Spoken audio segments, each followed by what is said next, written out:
Tertúlia. Meu boa tarde a todos. Hoje é dia 10 de setembro de 2017. É um domingo. Nosso verbete é de número 4.237.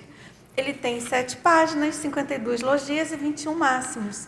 E o tema de hoje a ser debatido é a fugacidade de vínculos afetivos, da especialidade Conviviologia. Esse verbete foi redigido pela nossa neoverbetógrafa de hoje, professora Manuela do Carmo, que é brasileira, natural de Santa Maria, Rio Grande do Sul, acadêmica de Letras e Ciências Contábeis e técnica em transações imobiliárias. Ela é voluntária da Conscienciologia desde 2013 e docente de Conscienciologia desde 2014. Agora vamos lá aqui na nossa definologia. A fugacidade de vínculos afetivos é a característica ou tendência à impermanência, distanciamento ou transitoriedade evidenciada pela consciência homem ou mulher frente às afeições ou relacionamentos, intencionando não estabelecer elo mais duradouro. E aqui na pensenologia, o holopensene pessoal da psicossomaticidade, a carência dos ortopensenes, a ausência da ortopensenidade. E aqui na fatologia, o evitamento de vínculos afetivos, a recusa a liames de afeto, a incomunicabilidade, o medo da aproximação com o outro para evitar deixar-se conhecer, a anticonvivialidade, a capacidade de tornar o sentimento descartável, a individualização dificultando as relações, o rompimento brusco gerando interprisões grupocármicas, os vícios dos vínculos familiares, os traumas emocionais causados pela terceirização de responsabilidade, o descomprometimento com a proexis, a desconfiança gerando pré-julgamentos, a pseudo-autonomia, as paixonites agudas, a predominância do psicossoma nas relações afetivas, obnubilando o exercício do mental soma. A rede de contatos enriquecedores. A força presencial. Os autocomprometimentos pré-ressomáticos. Os impulsos e atos com os quais se costuram os vínculos e compromissos duradouros entre os seres humanos. Assistência mútua incondicional. Agora, aqui na parafatologia, o encolhimento da comunicabilidade interdimensional, o heterassédio interconsciencial, o domínio energético, o desenvolvimento do parapsiquismo cosmoético e assistencial, a prática da TENEPS, o vínculo com o amparador extrafísico, o desbloqueio do laringochakra, a central extrafísica da fraternidade. Agora vamos ver aqui, a gente chama a atenção que nessa fatologia que ela preparou, a gente tem 25 linhas, configurando então um máximo para o verbete. E também na divisão detalhismo, a gente tem 27 seções e 15 máximos. Tudo compondo aí máximos para o verbete, né? Considerando então uma excelência, um padrão de qualidade aí, de aprofundamento e detalhamento do tema. Muito bem. Agora, aqui na argumentologia, nós chamamos a atenção para algumas listagens. A gente tem a primeira, que é a caracterologia, com 12 características ou traços dificultadores do interrelacionamento sadio. Logo em seguida, a gente tem uma taxologia, com 20 atitudes ou providências práticas e inteligentes para minimizar e superar a fugacidade de vínculos afetivos. E aqui na acabativa, nós destacamos afetividade, atitude antiproexis, convivência humana, posicionamento de esquiva, vínculo consciencial. E aqui na frase enfática, ao reconhecer em si a fugacidade de vínculos afetivos, a consciência perspicaz sente-se desafiada à reciclagem, capaz de promover o convívio sadio, rumo ao megafraternismo libertário. E aqui na questionologia, você se identifica com a fugacidade de vínculos afetivos? Em caso afirmativo, qual atitude ou empenho tem realizado na superação de tal condição? Na filmografia específica, nós temos 2 fontes e na bibliografia específica, nós temos 6 fontes bibliográficas. Agora vamos aqui à mega-análise feita pela equipe da Enciclosapiens, professores Cláudio Monteiro, Maria Zilá Padilha, Marilene Raganin e Elizabeth Correia. Carência, evitamento, afetividade, impaciência, frustrações, autoassédio, neofobia, timidez, interprisões, reciclofobia, impermanência, vulnerabilidade, inexpressividade, pseudo-autonomia, psicossomaticidade, incomunicabilidade, descomprometimento, conviviologia, vinculologia, sociologia. Muito bem. Professora Manuela, vamos lá então, dar início aqui aos nossos debates? Vamos lá. O que você pode contar aí para a gente sobre os bastidores, as motivações para escrever o verbete? Esse tema aí, muito forte, né? Verdade. Pega todos os pré-serenões, de modo verdade. geral, não é isso? Então, boa tarde a todos. Para mim é uma grande satisfação estar apresentando sobre esse tema. E é interessante dizer que quando eu estava fazendo no início, quando veio essa temática para mim, eu fiquei um pouco envergonhada até e fiquei com medo de apresentar. Então eu pensei assim, nossa, mas eu não sou assim, eu não tenho esse traço. A maioria das pessoas que me conhecem veem que eu sou bem expansiva, comunicativa, super assistencial. E aí no fim eu fiquei pensando, mas intraconsciencialmente eu tinha esse traço em mim de fugacidade de vínculos, então de me vincular sem aprofundamento. Então, a maioria das minhas relações sejam afetivas com relação homem e mulher, relações de amizades, e tinha essa superficialidade, mais ou menos. Mas esse tema veio num atendimento consciencioterápico. Então, foi na consciencioterapia no ano passado, acho que foi agosto ou setembro, que eu tive aqui em Foz, e fiz esse atendimento e estava passando por uma situação pessoal bem difícil. E ficou evidente na consciencioterapia, os consciencioterapeutas, juntamente com a minha autopesquisa, ali, aprofundamento na autopesquisa, ficou bem claro que tinha esse traço de vínculos fugazes, né? Na família, com relacionamentos afetivos, né? Então, esse a primeira motivação partiu da consciencioterapia, que, inclusive, eu indico bastante para quem tem esse traço, também ajuda bastante, né, a reciclar. Outra situação também que, agora, ao final da escrita, quando estava quase concluindo o verbete, eu comecei a pensar, né, mas quando que começou esse traço, né, o que fez eu começar a agir dessa maneira? E aos 15 anos eu passei por um trauma bem complicado com um relacionamento afetivo com um namorado que eu tinha de quase 1 ano, e esse namorado sofreu um acidente de moto e ele ficou em estado vegetativo até hoje. Ele tem alguns problemas, sequelas motoras, né? E a partir daí eu verifiquei que quando ele teve o acidente, eu fiquei mais um tempo com ele, eu tinha 15 anos, né?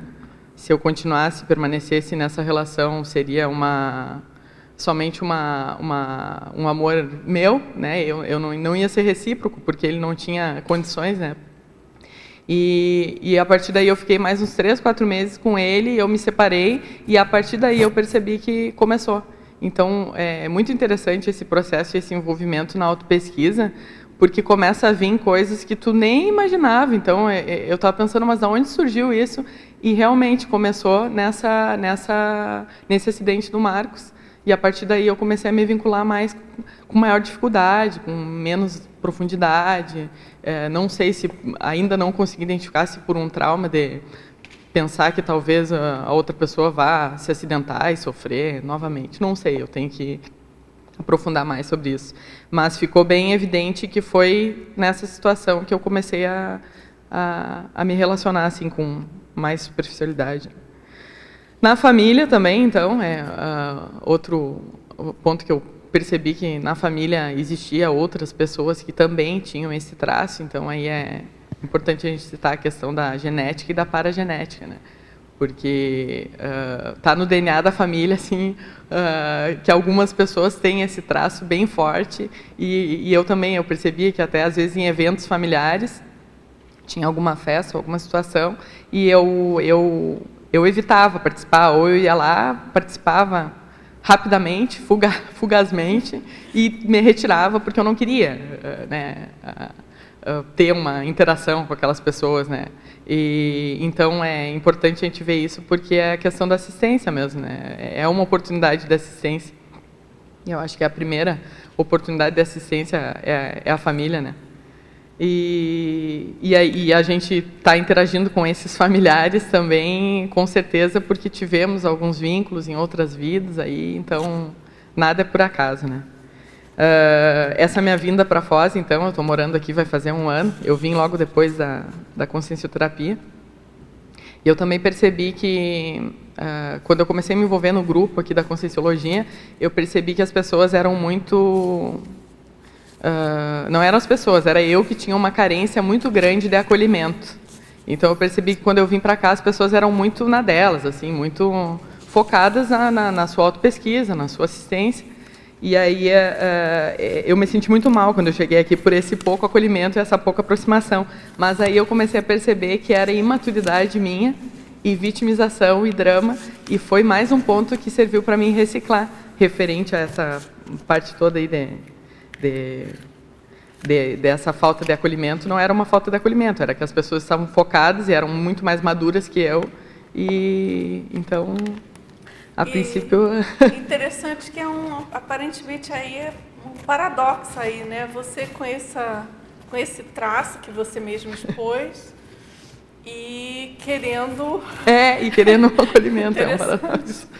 Agora, Manuela, parabéns aí pela exposição e pelo exemplarismo, né? Porque esse tema é bem forte, bem interessante. E esse percurso de autopesquisa é muito... assistencial, né? Você ter essa chega pela consciencioterapia, encarar a escrita de um verbete, estar aqui defendendo, enfim, e aprofundar essa autopesquisa, muito bacana. Não, e é interessante que durante o verbete houve várias fases, como todo mundo que já escreveu o verbete deve ter passado por isso também, que é aquela questão de querer engavetar, né? Então teve vários momentos assim que eu pensei, não, isso aqui não é para mim, eu preciso reciclar muito mais, eu preciso... Então, fica o recado para o pessoal que quer escrever verbete, ou quer escrever um artigo, ou quer fazer uma assistência mais top, hein?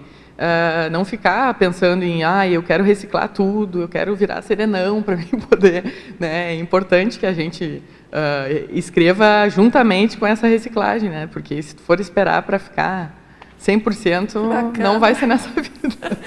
Que bacana. Eu acho muito interessante essas sincronicidades que os amparadores inventam, né? Criam para a gente. Você sabe que sexta-feira eu tive um insight para escrever o seguinte verbete, prescrição temática. E tem tudo a ver com... você é mais um caso, né? Muito bacana, porque na Enciclosapis a gente lida muito com essa coisa dos temas, dos títulos... Né, de alguma maneira acho que é o primeiro autodesassédio ali, né, da pessoa mesmo. Tem uma coisa assim de compatibilizar com o todo da enciclopédia, né, com os verbetes, 4.237 seu, mais os títulos em andamento, enfim, a gente tem essa atribuição, né, a equipe da Enciclosapis. Enfim, e agora você está ilustrando belamente aí a questão da prescrição, no caso veio via consciencioterapia, né, amparadores de lá, muito bom. Agora, vamos lá, então, a gente já tem aqui várias perguntas, Manuela. Tem uma primeira aqui logo sobre a ortopensatologia. Aqui na primeira página, né, página 30 no caso, ele pede para você expandir a ortopensata vínculo, nosso amigo lá de São José do Rio Pardo, São Paulo. Tranquilo, vamos lá então. Então, vínculo. O vínculo homeostático interconsciencial depende de cada consciência. Nessa dimensão, os vínculos maiores têm início pela sexualidade. Com profunda maturidade somática, a consciência alcança a autoconsciencialidade mais ampla para entender melhor as relações grupocármicas evoluídas. Bom, a gente estava comentando até aqui no início, eu e a Dulce, essa questão que eu acho que o Valdo quis dizer com isso. O vínculo homeostático interconsciencial depende de cada consciência. Então, depende da consciência ela ter um vínculo mais positivo ou mais negativo, né?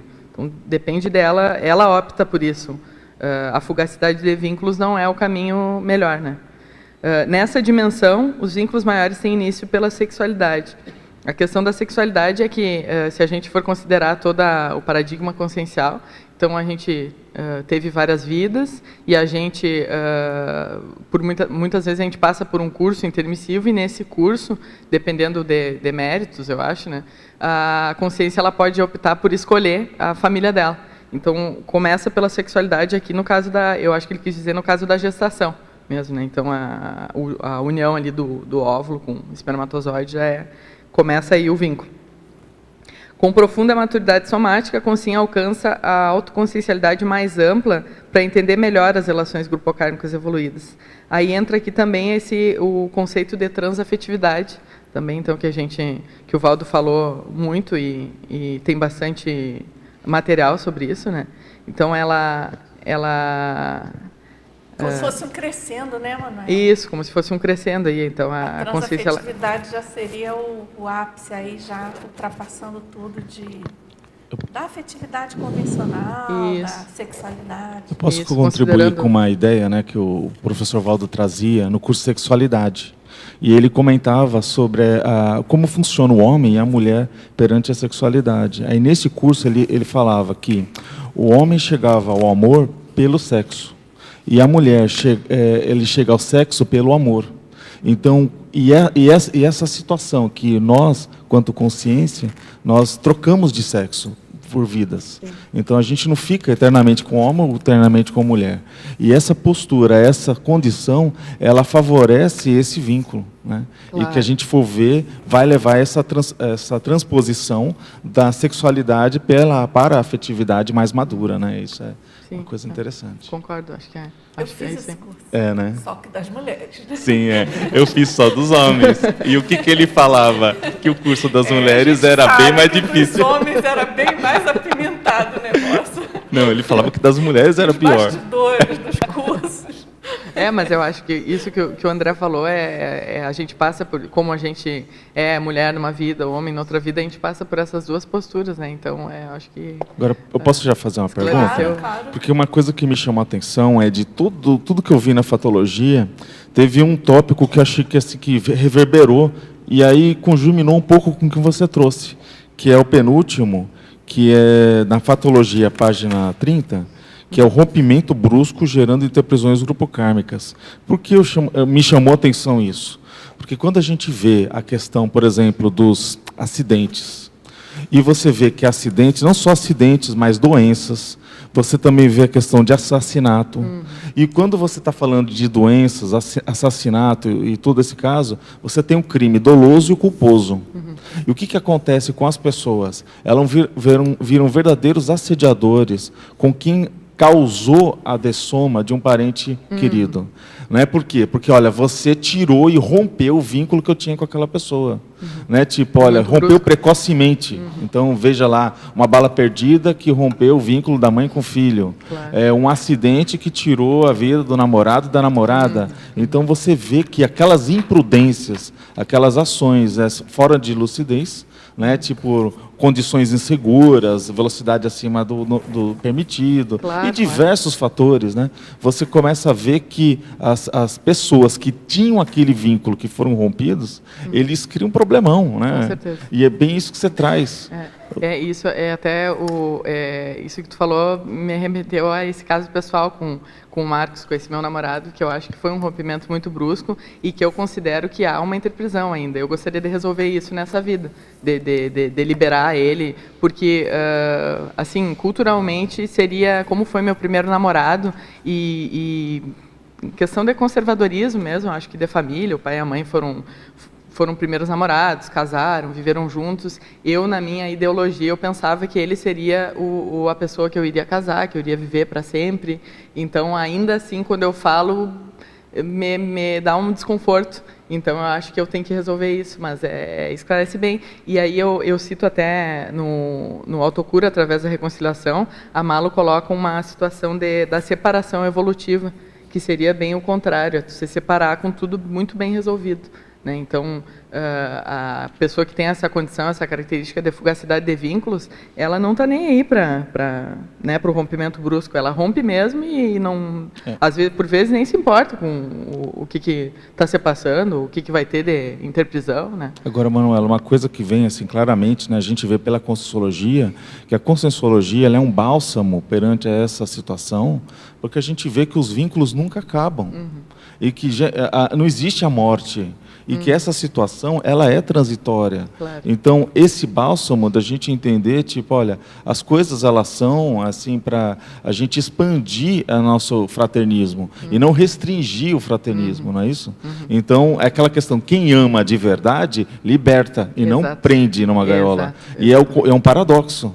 Né? Porque a ideia, às vezes, de manter esse vínculo é o oposto. Não é?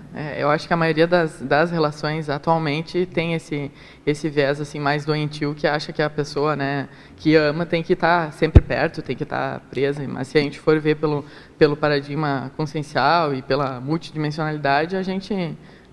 não tem nenhuma ligação, tem ligação com todo mundo, mas futuramente tu vai se cruzar com aquela pessoa, então o ideal é estar tudo bem resolvido. E a gente não pode esquecer, né, Manuela, dentro do que você estava colocando, e desse tema de ruptura de vínculos, que é essa outra condição que a gente precisa romper com alguns vínculos ao longo da evolução. Né? Então, o próprio posicionamento da gente na vida vai favorecendo a ruptura de vínculos com alguns grupos. Claro. E, a partir desse posicionamento, a gente vai tendo um outro encaminhamento, inclusive a questão de amparo.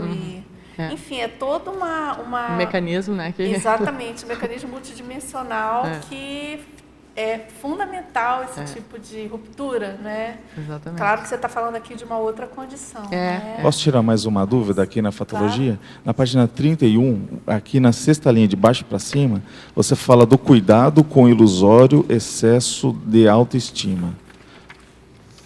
Isso. Na realidade, pode aprofundar? Claro. A pessoa que, na realidade, eu coloquei ali na caracterologia, eu coloquei algumas características, né, da pessoa que ela tem esse problema da fugacidade de vínculos. Então, um dos problemas é que ela é muito autossuficiente. Então, ela tem uma autoestima muito elevada, o que acaba fazendo com que ela não se aproxime e não queira se aproximar de outra pessoa ou fazer assistência com outra pessoa, porque ela já se basta.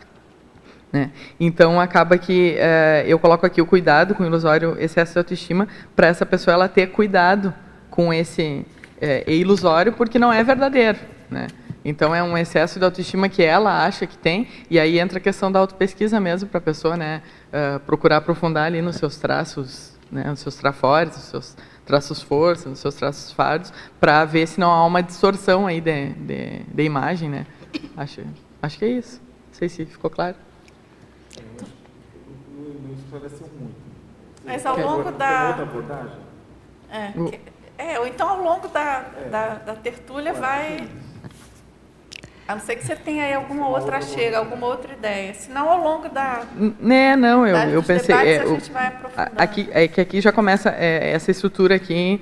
Na realidade, essa parte da fatologia, vocês já conhecem, que começa com a parte patológica e depois vai para o homeostático. Né? Então, essa parte aqui já está entrando eu acho que é a primeira da parte homeostática. Então, é para a pessoa ter um certo cuidado com essa autoestima elevada que a pessoa acha que... Ok, entendeu? Ou seja, isso são barreiras que a pessoa cria, de alguma maneira. Isso um mecanismo de defesa. Ah, tá certo. Tá bom. Tem a ver com aquela pseudo-segurança, autonomia que você coloca, isso, né? A pessoa fica idealizando uma coisa e ela ilusório, né? É ilusório e ela com acaba... isso ela tende a não dar muito valor aos vínculos, né? Isso. Parabéns, Manuela. Obrigada. E obrigado, porque a sua pesquisa ajuda a minha também. Que bom. E ajuda de muita gente, né?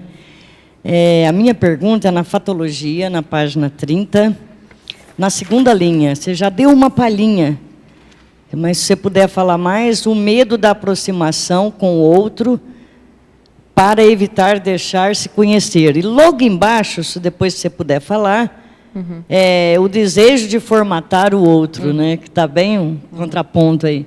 Tá. Então, esse medo da aproximação com o outro para evitar deixar se conhecer, na realidade, eu coloquei aqui bem no meu caso, tá? Porque aí eu já tinha um pouco de conhecimento da conscienciologia e a gente sabe que a gente se aproxima das pessoas que são afins. Então, as pessoas, se tu te aproxima de uma pessoa que é anticosmoética, provavelmente tu tem algum certo traço de anticosmoética ali. Então, eu acho que a pessoa, tu se aproxima da pessoa e ela tem aquele mesmo traço, então tu acaba não querendo se aproximar porque tu já sabe que as pessoas que tu vai se aproximar são parecidas contigo, né? Eu quis dizer mais ou menos assim. Eu estou tentando superar isso, ainda tem algum, né, não superei 100%, mas eu vejo que é assim, às vezes eu me aproximo de uma pessoa que tem alguma deficiência ou algum traço que eu não gosto muito, e eu acabo percebendo que tem em mim também. Então, eu prefiro, eu não vou me aproximar. Até tem uma colega de voluntariado, a Luzia, aqui, que até ela me colocou isso, Manu, quando tu tem algum problema com a pessoa para se aproximar ou para fazer assistência com essa pessoa, geralmente é essa pessoa que tu tem que se aproximar mesmo. Então, não sei se ficou claro. Ficou. E aí, o desejo de formatar os outros ali, né? Bem embaixo, a última frase. Na realidade, a pessoa que ela tem essa característica de fugacidade de vínculos, ela tem essa tendência a querer formatar os outros, né? Então, ela acaba, ela se aproxima, é importante a gente dizer da questão da fuga e da fugacidade, tá? Porque quando eu escrevi, a minha revisora, a Neida, até agradeço a colaboração dela, hein? A gente conversou bastante sobre esse conceito de fuga e de fugacidade, tá? Porque fuga é a pessoa, ela foge, ela não se vincula. Ela foge antes do vínculo, de estabelecer vínculo, ela evita, né? E a fugacidade, ela se vincula, só que ela sai rapidamente, ela não aprofunda. E aí, se a gente começar a pensar aqui, começar a viajar, a gente tem que ver também a questão do tempo, que é muito relativo, né, multidimensionalmente. Então, o que seria um vínculo fugaz, né, na multidimensionalidade? Eu percebo que as minhas relações afetivas, às vezes até alguns namoros que eu tive de 2, 4 anos, para mim foram vínculos fugazes. Mas para outras pessoas podem pensar que é um vínculo longo, né? Teve 2, 4 anos namorando, mas aparenta... Mas eu não sei o que você pensa aí na sua pesquisa, mas nesse parâmetro, pela sua abordagem, talvez o indicador mais importante seja você perceber que aquele vínculo foi fugaz. Exatamente. Demais, né? Que você poderia ter aprofundado. Mantido, aprofundado, né? Porque, se você falou, realmente tem vínculos ao longo da vida que são para ser rápidos mesmo, né? Passageiros, né? Mas no momento que você mantém isso constante e percebe que é uma tendência, aí realmente... É mais patológico. Então, esse desejo de formatar os outros seria... a pessoa se aproxima, mas ela vê que a pessoa não é o que ela quer, e aí ela acaba fugindo, né? Ou tendo um vínculo muito rápido, porque aquela pessoa não é o que ela quer. E ela não consegue formatar o outro. Ela tem um desejo de formatar o outro, às vezes, com muita frequência. Sempre que ela se vincula com alguém, ela tem esse mesmo desejo, né? E acaba que não se vincula com ninguém mesmo. Na parafatologia, na segunda linha da página... eu risquei em cima da página 31. Na segunda linha, o acoplamento energético involuntário e desconhecido. Tá. Os acoplamentos energéticos involuntários e desconhecidos. Aqui é aquela pessoa que ela tem a característica da fugacidade de vínculos, só que ela não tem um conhecimento do que acontece energeticamente, dessa interação energética, né? Então, ela não tem conhecimento que quando ela se vincula com várias pessoas, assim, rapidamente, ela vai ter um acoplamento energético que é involuntário e desconhecido e que pode, muitas vezes, prejudicar, né, o desenvolvimento dela, seja psicossomático, evolutivo até, vamos colocar mais amplo aí, né? Ela me perdi, peraí.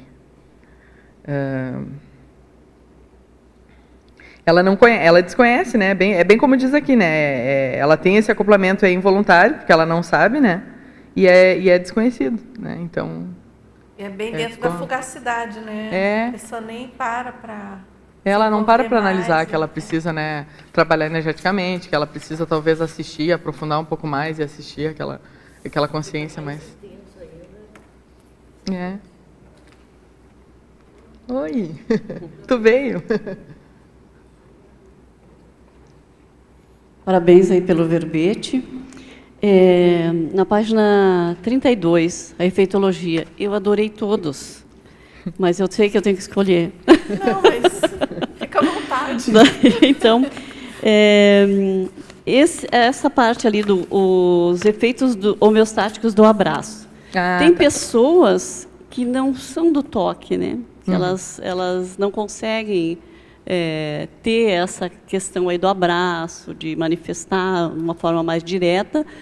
E o argumento sempre é esse: mas isso não quer dizer que eu não tenha afeto, que eu não gosto, que eu não amo. Né? Mas tem aquelas outras pessoas que são do toque, né? Então, você vê... E aquele que gosta do abraço e tal... reclama por conta disso, né? E a outra pessoa se sente mal, desconfortável, né? Então, é muito interessante isso. Você acha que isso pode ser uma forma fugaz? Ou, sei lá, chegou a analisar, no seu caso, assim, como é que é essa questão? Se a pessoa não me abraça, por exemplo, principalmente dos meus vínculos próximos, eu peço abraço, né? Eu vou abraçar, porque eu sou desse outro lado, né? Que é aquela coisa, né? Do grude. Não, eu também tenho... Eu acho que eu estou mais aberta, assim, mas eu tinha uma certa dificuldade para toque, assim, para abraçar outra pessoa, para se aproximar. Eu até tinha aquela questão de... Acho que a pessoa tem que ter mais intimidade para mim ter esse tipo de... Né, aquela coisa meio... Só que eu acho que não. E a gente vê que pesquisas, até inclusive eu trouxe aqui algumas citações, que tem algumas pesquisas que comprovam que o abraço ele é bom para a saúde. Né? Ele pode ser terapêutico. Eu acho que tem os dois lados. O excesso também pode ser patológico. Aí até tem que ver, a pessoa tem que se auto-pesquisar mesmo para ver se ela está com esse excesso de carência também, né? Porque às vezes a pessoa quer abraçar todo mundo porque é carente. Tem uma questão que eu queria só aproveitar essa situação. Eu vivenciei um contexto que a gente estava com sociologia, estava num ambiente e eu estava lá numa feira e do lado um grupo bem zen assim que estava fazendo um outro stand e eles estavam promovendo essa história de abraçar todo mundo. Gente, vocês tinham que ver, era um negócio de sugação de energia que vocês não fazem ideia. Então a gente sentia a repercussão daquilo, que a pessoa queria te abraçar diversas vezes. E aí você via que aquilo lá era só na tua veia, né? E aí o povo começava a fazer, não, olha, eu não quero abraço. Eu acho que entra muito aquilo que você estava falando, ou seja, ter algum nível de intimidade, que é aquilo que você estava falando, ou seja, não é com qualquer um, porque realmente é uma abertura, né, do seu cardiochakra com o outro, que realmente é uma coisa importante. Eu acho que essa ideia que, por exemplo, pai não abraça filho, né, irmão não abraça irmão, homem não abraça homem, ou seja, é uma situação patológica nisso que você está falando, quer dizer, essa cultura afetiva, mas também entre essa questão também que tem que ter uma seleção, né? E eu acho que essa parte energética é muito importante também. Se a gente já tem conhecimento dessa parte energética, tu já consegue, se tu já tem um desenvolvimento do parapsiquismo mais avançado, tu já consegue identificar quando aquele abraço é uma carência e tu tem que dar, talvez, né, exteriorizar tuas melhores energias ali para a pessoa, e quando tu tem que te defender, né? Então, saber diferenciar qual é a... exatamente. Né? A questão acho que quando tu vai fazer um acoplamento assistencial lúcido, por exemplo, o acoplamento eu considero como se fosse um abraço energético, né? Tu faz aquela assistência com toda a tua vontade ali para a pessoa. É um abraço. Mas e daí, nesse sentido também, continuando ali na efeitologia, posso fazer mais um? Claro. Os efeitos mutuamente enriquecedores das trocas de experiências.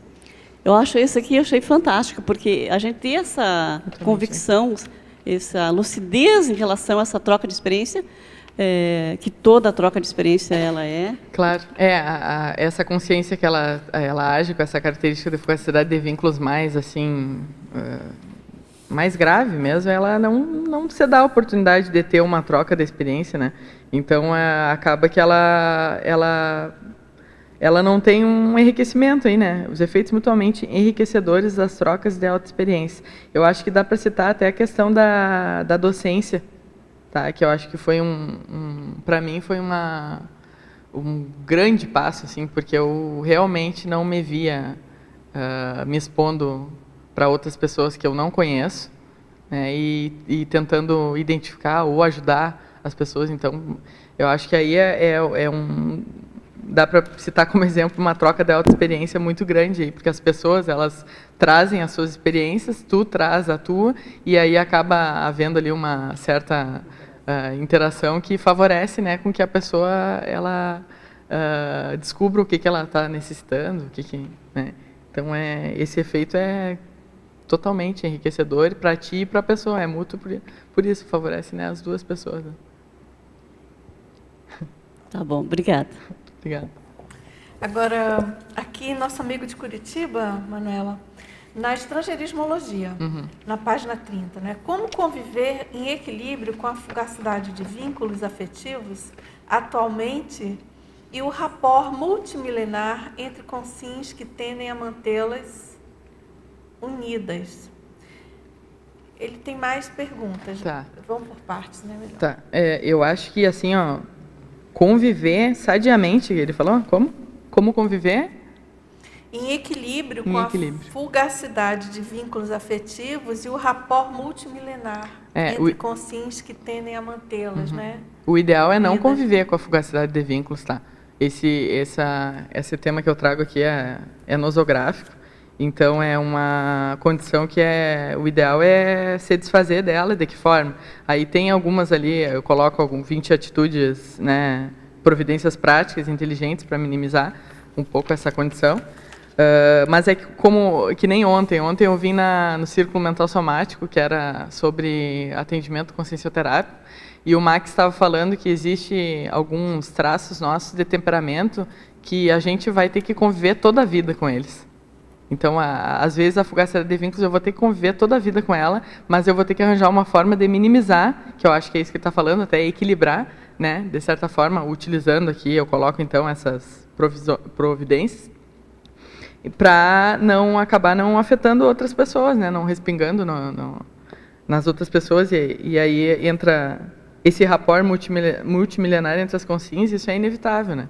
Então, tu tem um rapport com consciências de várias vidas que tu conviveu, e no momento que tu tem esse vínculo fugaz, tu não dá a oportunidade de fazer um reconhecimento do que aquela pessoa tem vai fazer uma reconciliação, de repente, contigo. Não, tu não dá oportunidade. Você desperdiça o da rapport, né? Exato, é o desperdício. Aí entra também o livro da Eliana Monfroy, foi lançado ontem, que é muito bom.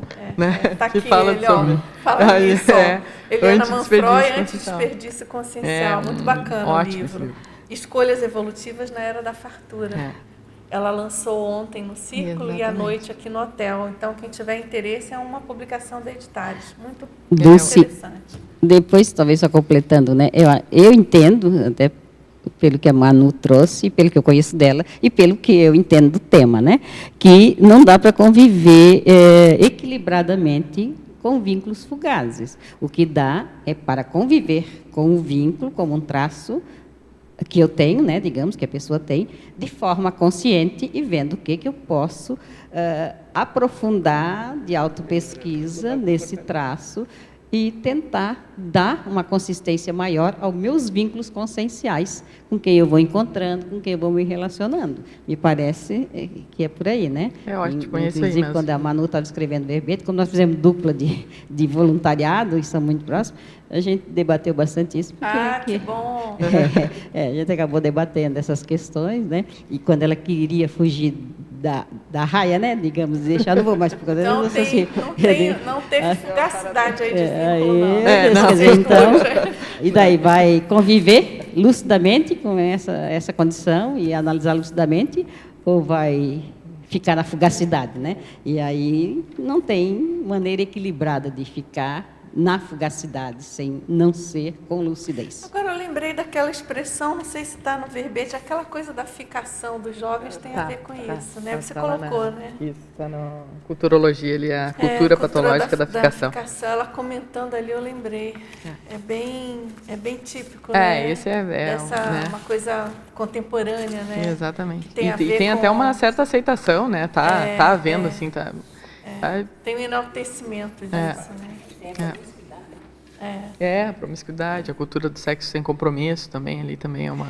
Agora, aqui também na estrangeirismologia, ele pergunta como melhorar o quality time nos contatos interconscienciais. De que formas podemos estudar melhor o modus operandi da parceria pessoal que temos na maioria dos nossos vínculos afetivos? Então, são esses 2 itens, né, que você colocou aqui na estrangeirismo, né? Então, eu acho que esses 2 aí, o quality time e o modus operandi, os 2 está bem vinculado à questão da autopesquisa, como melhorar. Então, se autopesquisando e tentando identificar de que forma que eu posso assistir melhor as outras consciências, né, e evitando também puxar essa coisa do egoísmo, né, porque às vezes a gente quer ajudar outra pessoa achando que o que eu quero que ela faça vai ser o melhor. Só que às vezes a pessoa ela tem outra necessidade. Então, tu dá abertura, dá espaço para essa pessoa colocar e salientar o que ela precisa. Aí volta de novo na questão das atitudes e providências práticas e inteligentes para minimizar esse traço. Então, ali tem bastante a questão da assistência, né, autopesquisa, principalmente, consciencioterapia ajuda, a projeção também, quando a gente se projeta, a gente tem essa questão do desnudamento, né, a gente é o que é e não adianta fugir, né. Então, tem tudo isso. Agora, Manuela, aqui na fatologia, na página 30, no último item, trazemos já bem formatados os vícios dos vínculos familiares com os quais convivemos. Podemos, de alguma forma, eliminar tais distorções afetivas? Sim. Um exemplo disso até a minha experiência mesmo, né?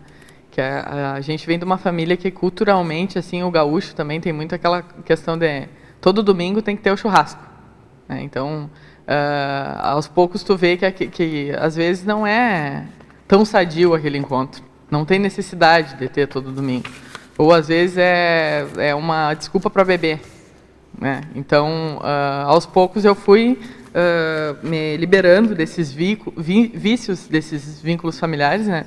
Tanto que estou aqui e estou me sentindo muito bem morando aqui em Foz, sabe? Às vezes eu pensei, será que não foi uma fuga? Né? Será que eu não saí de casa para fugir? Mas não, foi bem colocado assim e eu estou me sentindo muito bem e não estou querendo fazer apologia ao afastamento da família, né? Não tem nada a ver com isso, né? Tanto que o pai e a mãe estão aqui comigo, né? Mas é uma escolha, família né? Reunida, família reunida. Muito bom.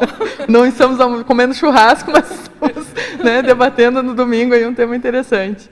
Então, eu acho que dessa maneira até o nosso próprio exemplo, né, vai favorecer com que os familiares comecem a perceber, né, o que é mais evolutivo, né, o que pode ajudar, né. E você vê que esse tema ele é complexo, né, Manuela? Porque é a tal história, a fugacidade de vínculos não tem uma relação direta com uma presença física, né? Você está falando aí do caso seu com a sua família, né?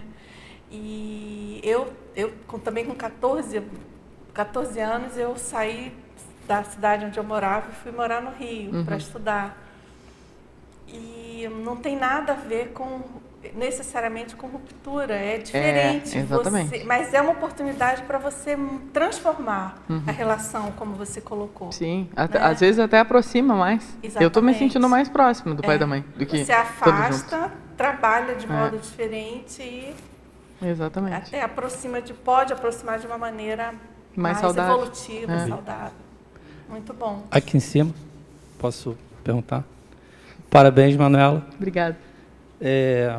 Na fatologia aqui, na página 31, na 5ª linha, queria que você aprofundasse mais, assim como no consumo de drogas, esse convívio aí que você acabou de falar, familiar, mas também falou sobre churrasco, sobre bebida, né? Bebida, álcool é droga. Queria que você aprofundasse essa visão, né, da droga ser anestesiadora, de propiciar uma fuga, né? Nesse sentido da droga, e aliena a pessoa naquela situação ali, não fazendo o rapport sadio. Né? Exatamente. Eu acho que a pessoa que ela faz esse consumo de droga ela é totalmente psicossomática, porque ela está buscando um prazer momentâneo ali, né? E às vezes esse prazer até se estende para os vínculos dela. E acaba que o vínculo não é sadio e é muito rápido também, porque às vezes a pessoa ela tem esse consumo, consome a droga lá, e ela se aproxima de alguém que é por afinidade ali, o pessoal que é consumidor de droga também, os amigos lá que bebem, né? E acaba que esse pessoal ele não tem ainda um certo reconhecimento do que é sadio, do que é a atitude pró-evolutiva, né? E então seria nesse sentido, né, que eu quis. Exatamente, destacando que o álcool é lícito e é aceito. Então isso acaba prejudicando bem mais, né, o usuário. Bacana, obrigado. Obrigada. Colaborar nesse viés aí. Eu acho que assim que o Cláudio tocou numa questão muito séria, que é essa questão das drogas, e incluindo aí o álcool, por isso, que a sociedade não reconhece, né, a droga lícita, e por onde entram todas as drogas. Eu acho que esse é o maior exemplo de relações fugazes, né?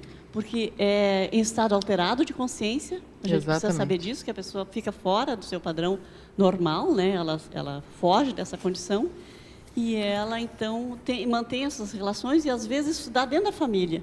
E, às vezes, a família só consegue se encontrar nesses padrões de estado alterado de consciência, porque, exatamente, eles são fugazes. Ela sai daquela situação, nenhum sabe do outro, na verdade, não se importa com o outro, ou até as pessoas brigam muito entre si por conta dessa situação. Então, achei bem pertinente, e eu acho que vale a pena trazer com maior profundidade essa questão. Eu tenho esse caso assim no meu grupo Karma, então familiar, né? Então eu sentir necessidade de falar sobre isso, né? Como é interessante esse processo. Não sei se você gostaria de complementar. Concordo, é bem isso. Eu também tenho na minha família essa questão do álcool, é muito presente, muito forte. Inclusive comigo, muito tempo fui usuária, ainda bebo. Não vou dizer que não bebo assim em quantidades expressivas, mas eu ainda bebo, ainda tomo uma cerveja quando está calor. E acho que é uma desculpa, exatamente. Acho que já tenho maturidade suficiente para não ter mais esse posicionamento, mas é mais uma autocorrupção que a gente vai levando, e aí encontra com os amigos, mas isso que tu colocou do vínculo fugaz, eu acho que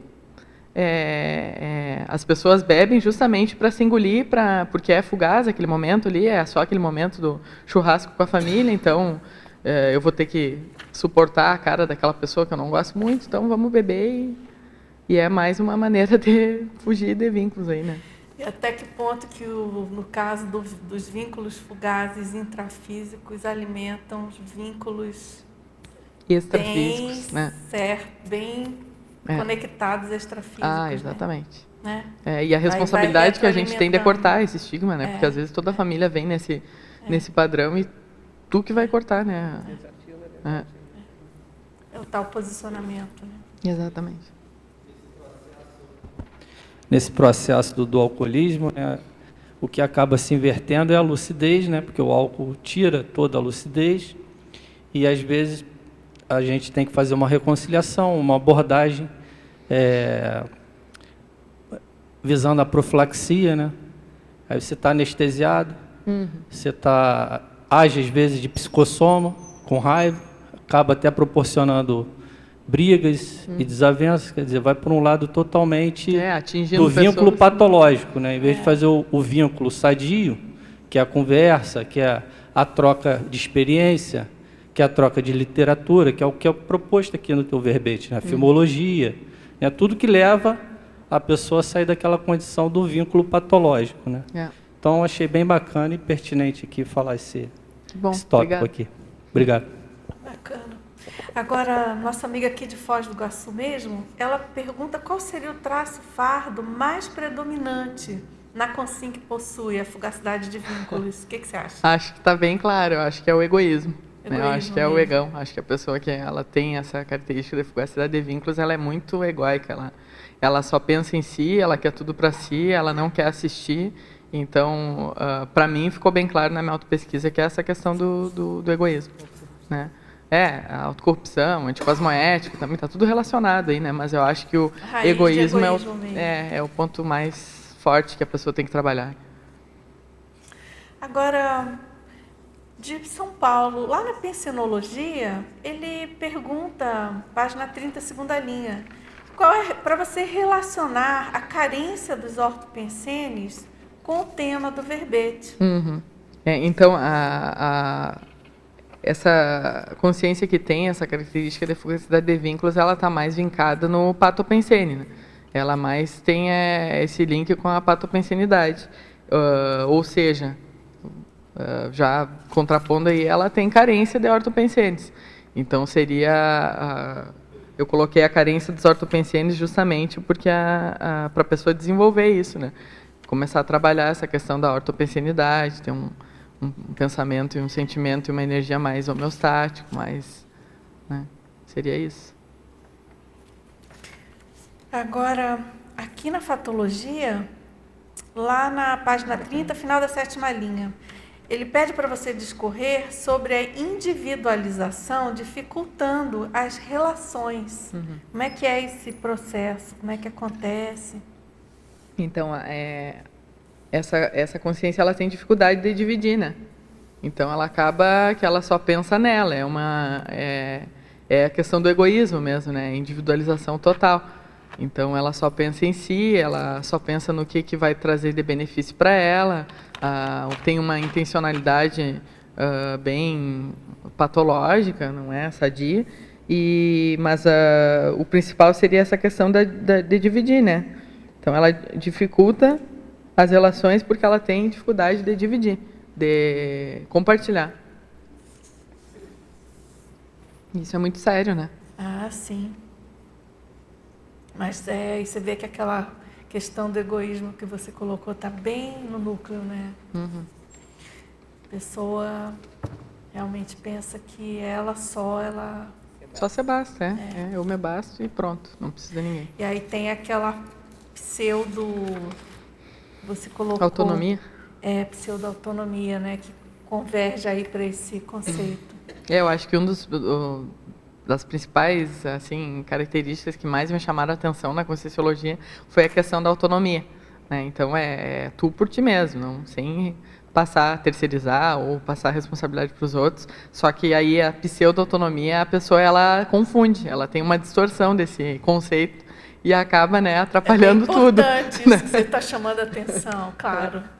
Bem sério. Agora, totalmente, distorce completamente. Seria o avesso, o oposto da conscienciologia, né? Claro. Do que se pretende com a autopesquisa. Aí tende a ir para o autismo consciencial, isso, né? Bom, agora na fatologia, na página 31, final da 6ª linha, você poderia explicar a predominância do psicossoma nas relações afetivas, obnubilando o exercício do mental soma? Na realidade, como eu falei ali, o que predomina nessa consciência que tem essa característica, essa condição de fugacidade de vínculos, predomina o psicossoma, né? Então, ela tem mais, o psicossoma nas relações afetivas, ela tem mais relações focadas nesse prazer pro psicossoma, né? É mais ligada à relação, à emoção. Ela quer satisfazer as suas emoções, ela não quer sofrer, ela quer... buscar se sentir bem, mas de uma maneira errada, e ela acaba obnubilando, ou seja, trancando aí o exercício do mental soma, ela trava, né, o mental soma, porque uma relação mais sadia, homeostática, acho que quem tem essa relação pode falar nisso, né, também, o André também pode me ajudar, acaba que o relacionamento de dupla, né, que o professor Valdo ele propõe, o relacionamento de dupla evolutivo ele trabalha também essa questão do evolução em conjunto e trabalhando todos os veículos de manifestação e trabalhando também o mental soma, não só focado na instintividade, no sexual, né? Manuela, eu acho interessante o que você está trazendo. Primeiro que você tá trabalhando o aspecto que a dupla evolutiva não é uma coisa fácil. E aquela visão de que não tem que se construir dia a dia aquele desenvolvimento do relacionamento e, de alguma maneira, melhorar paulatinamente o processo da afetividade, isso é um fato da nossa evolução, nós precisamos disso. Então, uma das coisas que a gente tem que analisar, eu vi que você traz aqui a questão do binômio admiração e discordância, eu vejo que isso é muito importante ser trabalhado, eu acho que a gente tem que discutir mais sobre isso, porque não é uma coisa simples, né? Ou seja, é muito fácil, às vezes, discordar, é muito difícil você admirar dentro da discordância, entendeu? Eu acho que é uma coisa que a gente tem que trabalhar mais e discutir mais isso. Porque, basicamente, a gente, quando está falando de um relacionamento mais evoluído, a gente vai ter que avaliar isso.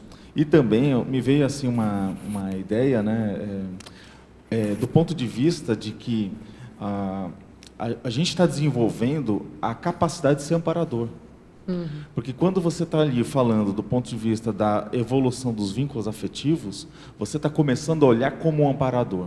Então, quando você olha como um amparador, você vai olhar o seu pai como um amparador, a sua mãe como uma amparadora, ou seja, você começa a olhar do ponto de vista assistencial. E aí, quebra esse processo desse vínculo, que é um vínculo tipo temporário, que tem uma estrutura muito bem definida, e começa a olhar consciência a consciência. E quando você olhar para a tua dupla evolutiva, você vai olhar consciência a consciência, você fala, pô, não, eu estou falando o que é o melhor, é como um amparador, como que eu gostaria que alguém falasse para mim. Exatamente. Tocar o dedo na ferida como deve ser, mas com acolhimento, com fraternismo. Então, esse exercício é um exercício evolutivo e a gente já está meio que preparado para olhar para isso. Né? Ou seja, o que você está trazendo é isso. Ó. Eu estou preparado para encarar meus vínculos e fazer uma enumeração do que está me barrando. Quais são os entraves? Eu vou lutar para superar esses entraves. Acho que isso é um desafio. Acho que você está trazendo uma coisa assim de gente grande, né? Ou seja, olhar aquilo de uma forma séria. Eu acho que parabéns aí. Queria complementar também essa ideia, Manuela, e aproveitando que o André falou, na questão aí da predominância do psicossoma. Obnubilando. Obnubilando. Eu penso assim, que principalmente na dupla, mas também nas nossas relações em geral, é o nível que a gente tem, às vezes, de pender mais para a cobrança, mais para a queixa, mais para, digamos assim, para apontar os trafares e exigir as carências, que a outra pessoa supra nossas carências, entende? Essa situação é que vai obnubilar, né?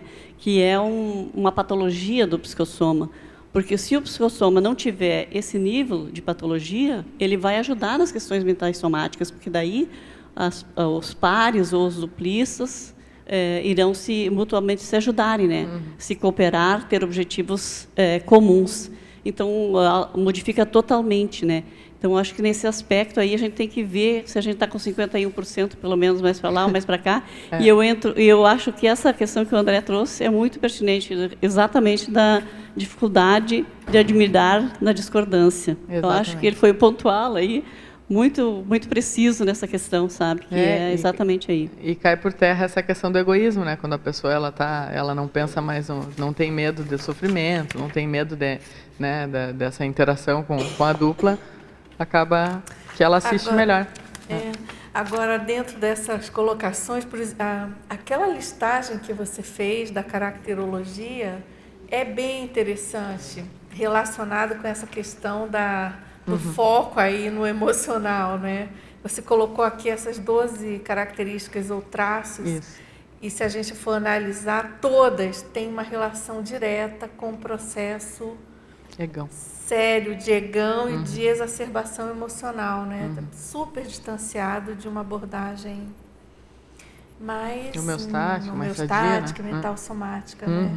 É bem permeada mesmo pela exacerbação emocional. Lúcia, eu posso aproveitar, porque é em relação a essa caracterologia ali. Parabéns, Manuela. Obrigada. Professora Manuela. Me ajudou muito também. Muito esperado esse verbete dela, assim, que venham outros. Não perca, assim, agora a oportunidade de continuar nessa reta aí de verbete, que para nós é muito importante. Tá bom. Porque você é uma pessoa que tem bastante capacidade para fazer isso, Manuela. Que bom. Obrigada. Então, na caracterologia, justamente estava vendo sobre essa questão, eu queria que tu falasse de 3 itens ali. O 5, o 6 e o 12. Se der para te ampliar ali, por favor. Tá. O 5 ali, né? Então, um traço que é uma característica, o traço dificultador do interrelacionamento sadio, que é a idealização, a construção de relacionamento imaginário.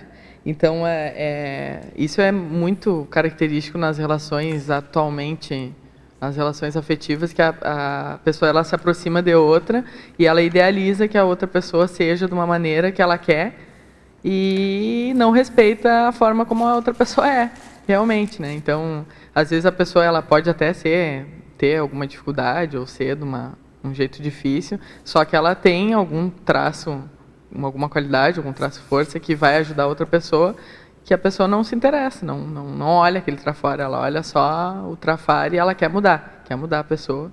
Então, ela constrói esse relacionamento imaginário. E aí não dura, né? Porque a pessoa é o que ela é e não está proposta ela quer só que a pessoa mude, mas ela não muda, ela não recicla. Então, às vezes a pessoa tem que realmente mudar, né? Eu não estou dizendo que, né, que quando você quer que o teu parceiro ou tua dupla evolua, mas essa conversa tem que ser conjunta e não pode ser só para apontar o dedo no nariz e só para satisfazer a ti mesmo, né?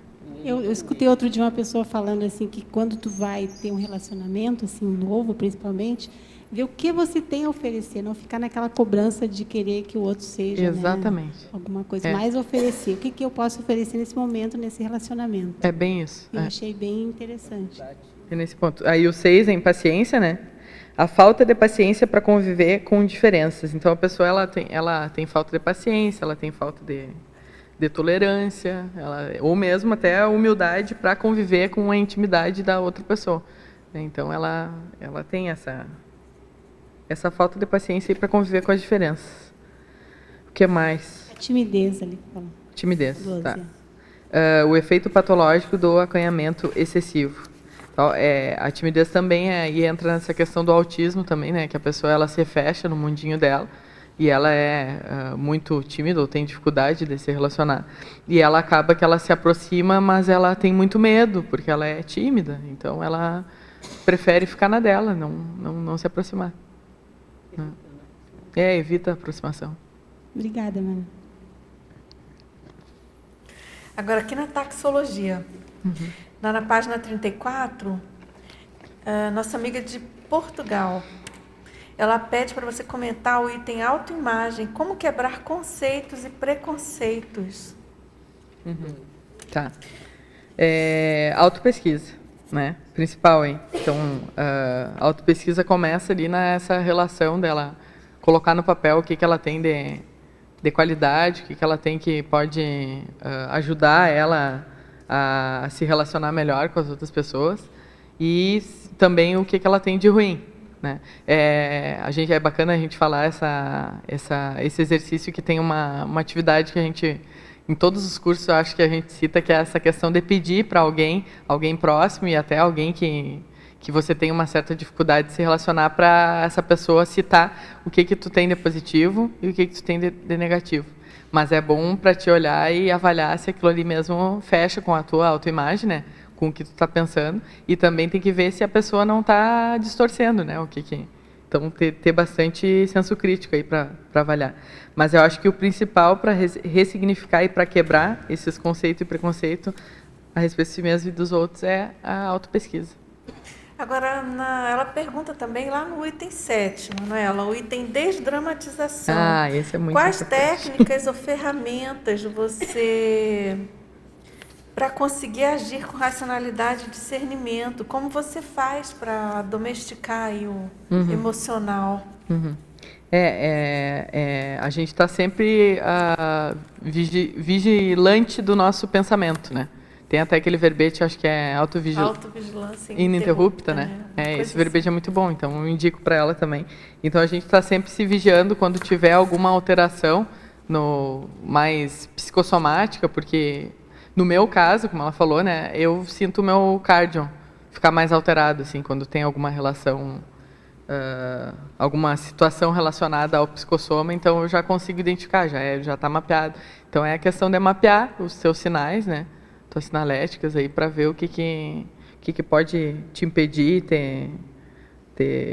de atuar com drama, né? Essa questão da antivitimização mesmo. Aqui você fala do posicionamento pessoal, né? Isso. Minimizando o conteúdo emocional do posicionamento pessoal. Isso é bem importante, né, Manuela? Reduzir ao máximo, né, essa questão da emoção, né? Tentar colocar, ser o mais objetivo possível e pensar que tu está fazendo assistência, né? Que essa questão do exagero, né, da reação exagerada em função de uma avaliação equivocada, emocional de alguma coisa. Esse drama, né? É incrível, né? Como que fica tudo ampliado e aumentado. E dificulta. Desnecessariamente. E dificulta tudo. Acaba que trava e essa trava pode ser bem grave, né? Pode afetar, né, relações de outras vidas, tudo, né? Complicado. Você quer comentar mais? Quer falar? Não, eu destaquei aqui para ela utilizar a racionalidade e o discernimento. Né, que é bem isso, aí que tu consegue ter o controle das tuas emoções exacerbadas, né, do drama, da vitimização, quando tu faz esse exercício. Experiência própria. Agora, lá na parafatologia, na página 31, última linha, nosso amigo de Ribeirão Preto, ele pergunta como fazer o desbloqueio do laringochakra, especificamente na convivência informal entre parentes ou colegas de trabalho. Como vencer a dificuldade em falar gírias e a intolerância em escutar palavras de baixo calão? Tem que separar as cubocas, né? Separar também. Você não vai também fazer tudo de uma vez só, né? Não vai conseguir nem também superar. Se sujeitar a tudo, né? Vínculos quaisquer, né, Manuela? Mas eu acho que dessas duas aí, de superar a gíria e superar a tolerância a palavrões, de baixo né? calão. Eu acho que tolerar os palavrões é mais importante, porque eu acho que mexe mais até com a questão do pensene. Porque acaba que tu ouve, a gíria tu fala automaticamente, eu acho que já vem até culturalmente, né? Mas quando é um palavrão de baixo calão que te incomoda, que ela está identificando aí uma intolerância aí com os palavrões, é importante a gente ver bem o que a gente está pensando, né? Para não também proferir palavrões de baixo calão pensenicamente para a pessoa que está falando, né? Então é muito importante a gente parar e avaliar e ficar sereno, né? Não se alterar, procurar não se alterar. Você tem que essa coisa da fugacidade dos vínculos está bem clara, o seu verbete está bem posicionado, bem focado, mas é que tem alguns vieses que eventualmente aparecem aqui nos debates, nas perguntas. Por exemplo, até que ponto você vai ficar alimentando um vínculo afetivo com uma pessoa que fala palavrão o tempo todo? Faz sentido? É nisso que eu estou questionando ele, né? Tem sentido você ficar, não, eu preciso manter um vínculo afetivo com uma pessoa que está fora do seu momento evolutivo, digamos, né? Uma coisa é você respeitar, compreender, buscar... Dar exemplo, né? Ajudar a pessoa a melhorar. Agora também você ficar ali se sujeitando, você tem que ter uma seletividade aí mínima, né? Com certeza. O que você acha? Eu concordo contigo, Agora, na codigologia, Manuela, página 31, a imaturidade perante os códigos de convivência social. Como descobrir esses códigos quando são implícitos e não verbalizados? Olha, é bem difícil. Quando são implícitos e não verbalizados. Eu acho que o que eu quis dizer aqui é a imaturidade dessa consciência, né? Que tem a característica da fugacidade de vínculos e ela realmente não sabe que existe código de convivência social, né? Mas eu não entendi a pergunta dela. É dele. Não, eu acho que ele quer... A pergunta dele é sobre essa dificuldade, como descobrir esses códigos, quando eles são implícitos e não verbalizados. Mas olha só, código de convivência social, em geral, é você procurando conviver, a própria convivência já mostra ali, né? Você vai entrar num grupo, você quer conviver com um grupo, você... vai apalpando, né? Claro, como é que aquele grupo funciona. Eu acho né? que tem Numa que ficar família, observando ou no mais. trabalho, enfim, nos grupos sociais em geral. É uma questão de observação, na verdade, Eu acho. Manuela. Só um pouquinho. Em primeiro lugar, de você buscar essa interação, buscar compreender como é que aquilo funciona. Você vai pensando aqueles códigos, né? Eu compreendo que, lendo aqui a maturidade perante os códigos de convivência social, é tu reconhecer esses códigos, né? Os códigos estarem, como ele diz assim, não é implícito, mas na realidade, tudo, como você falou, né? Toda a convivência, todo grupo tem esses códigos. E a imaturidade é em não reconhecer, né? Não reconhecer nesses códigos a possibilidade de estar fazendo parte daquele grupo. E por mais que eles sejam implícitos, e ele coloca, né, como descobrir... o simples fato de você procurar interagir, conviver com aquele grupo, vai aparecer. Mexendo com conscienciologia, você faz parte, você começa a entender. Eu acho que entra aí a questão até do desenvolvimento do parapsiquismo para fazer uma identificação. Isso tudo vai ajudando, né? E a questão da observação mesmo, do olho a olho. E ficar atento às manifestações do outro ali para conseguir identificar isso. Porque a gente entra naquela esfera da sociabilidade, da paradiplomacia. Isso tudo você precisa fazer essa leitura, né? Como é que aquele grupo funciona, para você poder chegar, né? Chegar direito. Exato. Sim. Talvez, não sei se eu posso ajudar a ampliar um pouco, né? Mas me parece que isso aí entra muito do parapsiquismo, do trabalho de energia da pessoa. Quando a pessoa está com o seu equilíbrio de energia já bem atualizado, presente, isso aí dá uma capacidade de percepção mais aguçada, além da parapercepção, né? Aí você começa a perceber os fingimentos, e no momento em que você faz esse exercício de observação, de colocação parapsíquica e de rigidez pensênica mesmo, é como se você já fosse, não precisa nem ser seletiva, essa seletividade ela torna-se natural. Né? E aí você vai dando o padrão daquilo que vai acontecer na sua vida. Né? Não sei, pelo menos é isso que eu entendo e consigo vivenciar. Talvez possa ajudar. Fica a dica, né, Manuela? Eu acho que contribuiu de forma positiva aí, Luzia. Obrigada. Agora, aqui na Paradoxologia, lá de São Bento do Sul, na página 32, tá? O paradoxo da antiemotividade superafetuosa. Ele pede mais outros. Vou falar os 3 e depois eu repito. O paradoxo harmonia íntima, turbulência hormonal. O paradoxo autonomia intraconsciencial, interdependência consciencial. Aí ele coloca assim, favor aprofundar em relação ao tema do verbete. E qual a principal técnica que você usa para equilibrar afetividade e emocionalidade? Então vamos lá, o primeiro é o paradoxo da antiemotividade superafetuosa.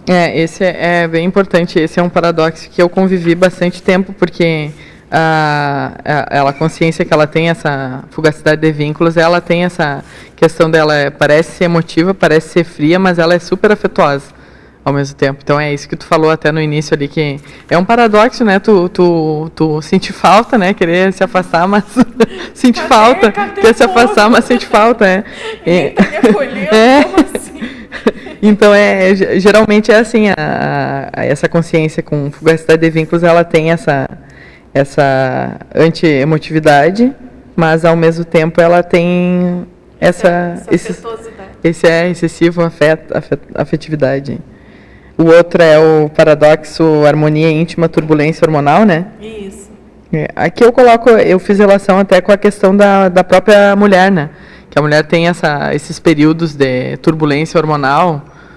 Então, todo mundo sabe a questão do sistema hormonal da mulher, a questão de TPM mesmo, né? Que é uma situação que realmente também me pegava, que era em períodos de tensão pré-menstrual, eu ficava completamente evitando os vínculos com as outras pessoas. Então, é esse paradoxo de tu conciliar essa harmonia íntima contigo mesmo ali, e também tá passando por um momento turbulento de turbulência hormonal, né? O outro é todos, né?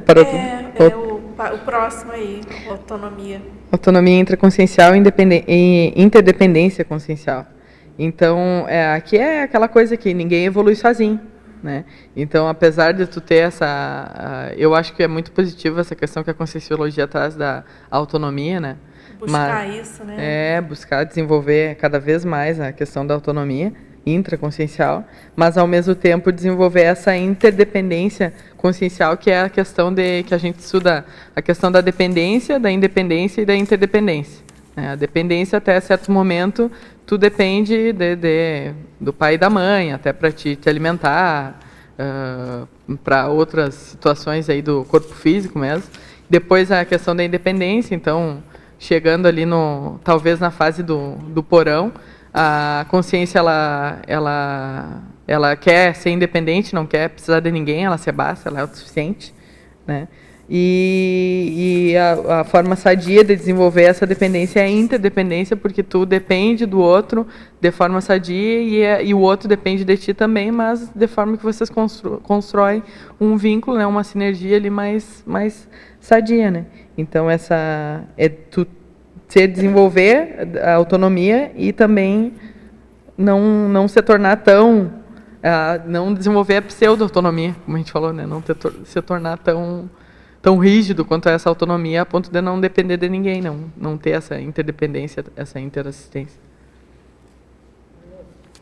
Na fatologia, na página 31, lá na primeira, segunda, terceira, na quarta linha, quinta linha de cima para baixo, você fala do cultivo da empatia. Uhum. Aí você pode explorar aí dentro desse contexto para nós? Uhum. Essa consciência, a cada relação que ela muda, ela muda para fortalecer o ego dela. Então, esse cultivo da empatia, desculpa, eu não era isso que eu queria falar.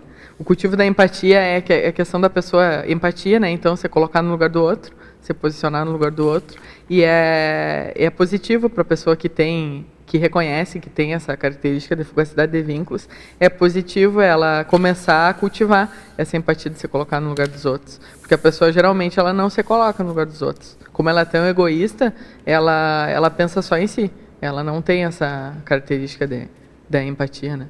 Então é começar a cultivar aos poucos, né? Às vezes tem dificuldade, mas tudo é possível, né? Na parafatologia, na quinta linha, você coloca ali a autovivência da desassimilação simpática. Uhum. Isso é muito importante. Eu acho que é um dos pontos mais importantes aqui, assim como a autovivência do estado vibracional, né? Porque o estado vibracional é uma técnica de desassimilação simpática. Então, a consciência ela tem que prezar por essas desassimilações, porque senão ela vai passar uma vida toda tendo esses vínculos fugazes, acoplando com diversas consciências, assimilando diversas energias e acaba que ela não faz nenhuma técnica de energia, não aplica nenhuma técnica para desassimilar e isso pode provocar até uma doença, né? A gente sabe que é bem possível, né? Manuela, estava pensando aqui que daqui a um mês, basicamente, a gente vai ter aí o Dia das Crianças. Exato. E a gente tem muito aquele hábito de ver que os pais comprando pets, cachorrinhos, gatinhos, né? E logo depois, uns 15 dias depois, tem um monte de animal abandonado. Uhum. Né? Isso parece que em muitas cidades tem um ciclo, né, que aí quem cuida, né, e quem observa vê esse fenômeno. Uhum. O que você vê o que você poderia falar sobre essa fugacidade dos vínculos afetivos com os subhumanos? Eu acho que é... Nossa. O carro dela. isso é muito importante, sabe? Porque até eu estava pensando, eu vou escrever ainda alguma coisa relacionada a subhumano, porque isso me pega muito, porque eu fico muito, mexe com psicossoma. Realmente, a Carol é minha colega de trabalho e ela sabe que quando a gente passa por algum bichinho eu fico... Então, eu acho que estende, né, a fugacidade de vínculos tanto com o humano para o bichinho, e eu acho que até, não sei se é mais grave, mas é tão importante quanto, porque o bichinho ele não pensa, não racionaliza, né? Então tu vai largar um animalzinho ali que...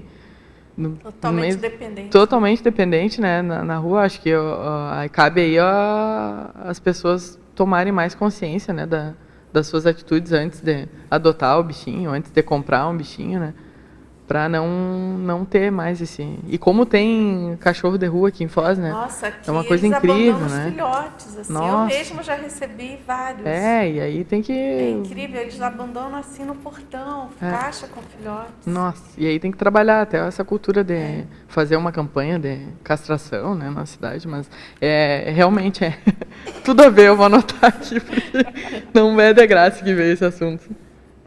Agora, Manuela, a gente tem aqui uma consulta. Assim, ela comenta sobre a fatologia na página 30, na linha 5, aquele item das frustrações advindas da falta de estabelecimento da afinidade consciencial, resultando em sucessivas vinculações superficiais ou patológicas.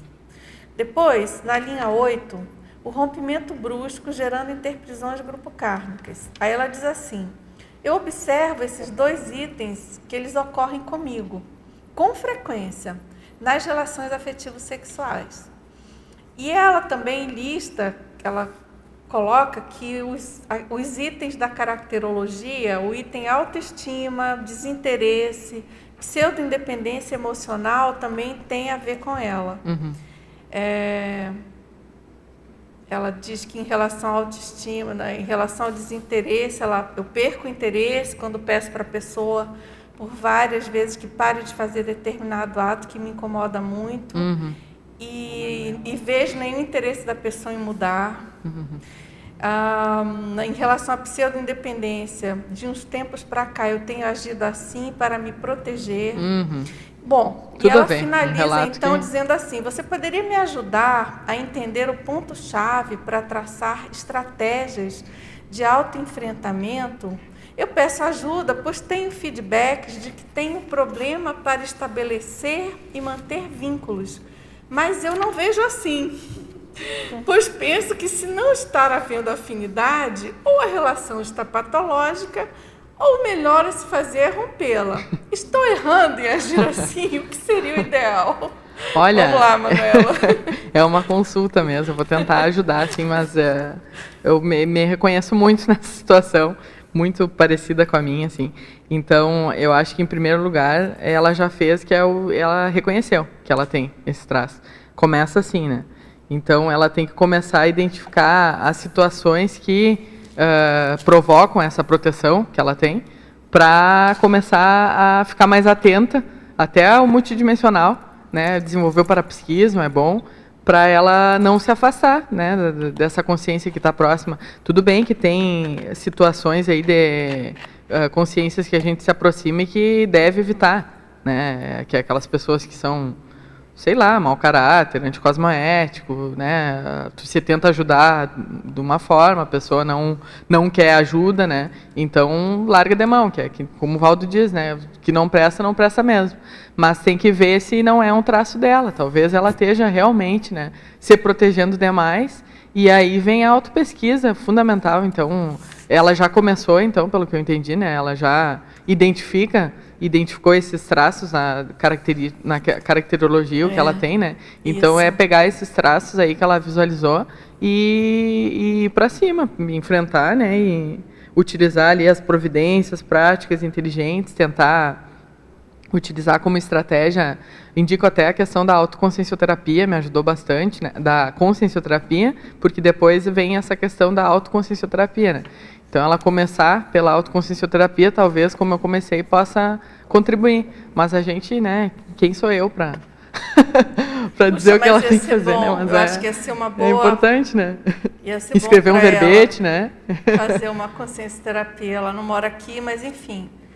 Quem sabe você se programa aí. Enquanto isso, vai fazendo a pesquisa e estudando verbete. Claro, né? Tem bastante coisa. É verdade isso, exatamente. Aí tá mais uma dica, né? Tem bastante coisa aqui para você aprofundar, né? E conforme você colocou, né, Manuela, o simples fato dela já estar reconhecendo e ter os feedbacks, puxa, isso é muito bom. E aí até eu coloco aqui, ó, na bibliografia, esse livro é muito interessante aqui do Bauman, que é o Amores Líquidos, né? Sim. Não, é Amor Líquido, sobre a fragilidade dos laços humanos. Então eu indico para ela ler esse livro também, que ele coloca bastante, tem bastante material legal também nesse livro. Então, vamos lá. Agora, Manuela, aqui, ó, parabéns pelo primeiro verbete, abrindo o caminho de muitos que virão. Assim a gente espera. Que bom. Na enumerologia, página 32, gostaria que você expandisse todos os itens da enumerologia. Tá. Então, na enumerologia eu coloquei, é interessante que eu botei a fuga de vínculos, né? Não botei a fugacidade, porque essa fuga que vai trazer com que a pessoa ela faça esse vínculo fugaz, né? Então ali a fuga de vínculo familiar, a consciência, aquilo que eu coloquei, eu tenho algum evento familiar que ela não se sente confortável em estar interagindo com aquelas pessoas. Geralmente quando há um desconforto é interessante a pessoa parar para identificar por que está acontecendo aquele desconforto, que pode ser também um fator paragenético de outras vidas, ou aquelas consciências ali que estão da tua família, tu precisa fazer uma reconciliação, alguma situação nesse sentido. Então tem essa fuga de vínculos familiares, a fuga de vínculos empregatícios, aquela pessoa também que não para em emprego nenhum, né?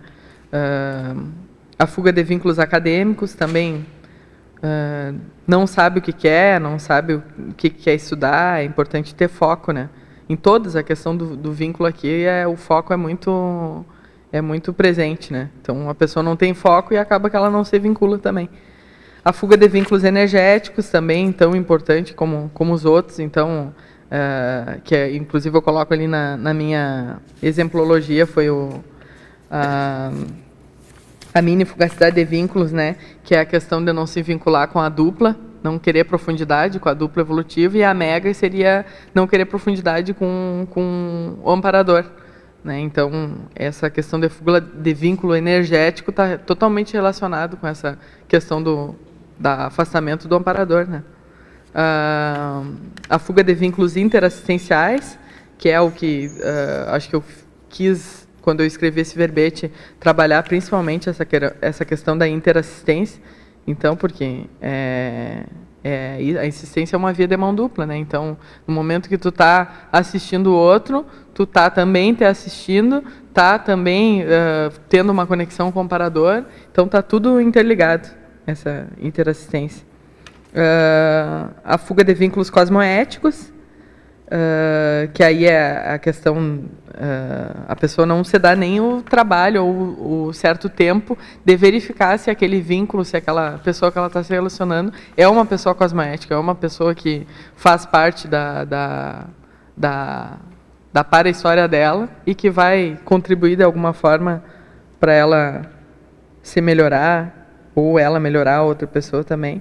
E a fuga de vínculos evolutivos, que também é mais ou menos próximo a essa questão da cosmoética também, né?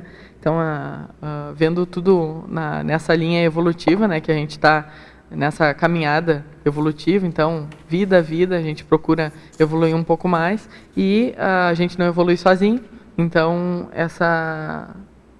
fugir desses vínculos evolutivos aí vai prejudicar um pouco a evolução da consciência, né? Um pouco, bastante, eu acho, né? Um pouco, bastante. Manuela, ali na página 31, na fatologia, na primeira linha você colocou os traumas emocionais causados pela terceirização de responsabilidade. Dá para te dar exemplo e ampliar isso? Claro, claro. Então, nesse caso aqui, essa consciência ela transfere para o outro a culpa de tudo, né? O outro que tem a responsabilidade pela felicidade dela, né? Ela se frustra constantemente, ela se vitimiza constantemente. Então é interessante a consciência ela reconhecer a responsabilidade dela, né?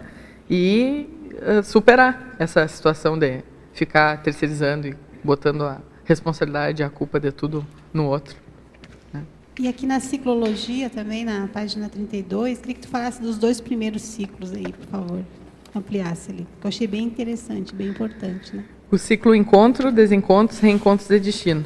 Então é bem totalmente, né, em cima do lance essa situação com o verbete, né, que é a questão do a gente encontra pessoas nessa vida, consciências intrafísicas, né, e também pode ter um encontro no extrafísico, né, através das projeções, hein.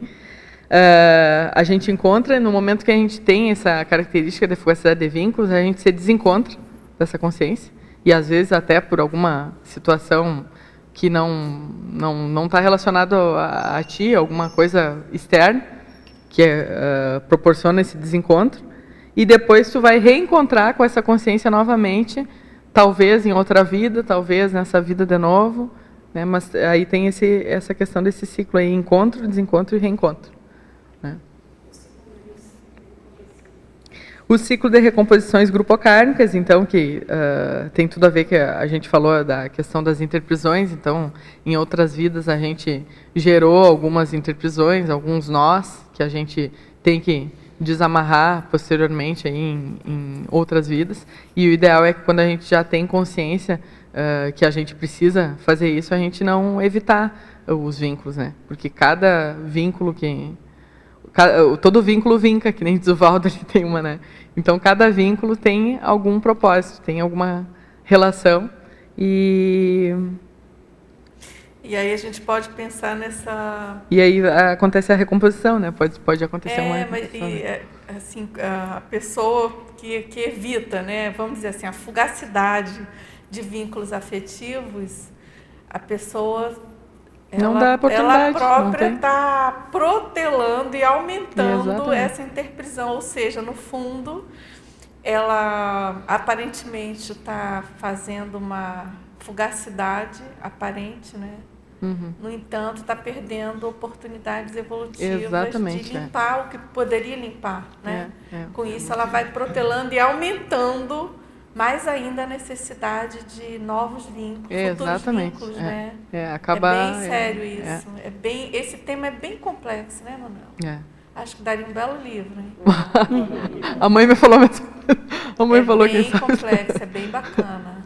Eu acho Uma vez eu ouvi o professor Valdo falando, que marcou bastante para mim, que foi a questão que ele disse: quando a gente separa de uma pessoa, porque ninguém separa de ninguém, né? Falando o princípio da inseparabilidade do grupocármico, exatamente. Mas, assim, sempre aquela pessoa, a princípio, ela deve ficar melhor que nós. E eu custei entender isso, porque eu acho que é uma profundidade o que ele falou, sabe? Eu custei muito, mas aquilo marcou, né, para mim. Então, assim, claro, eu vou ver meu lado, vou ficar bem, mas e como que fica a outra pessoa?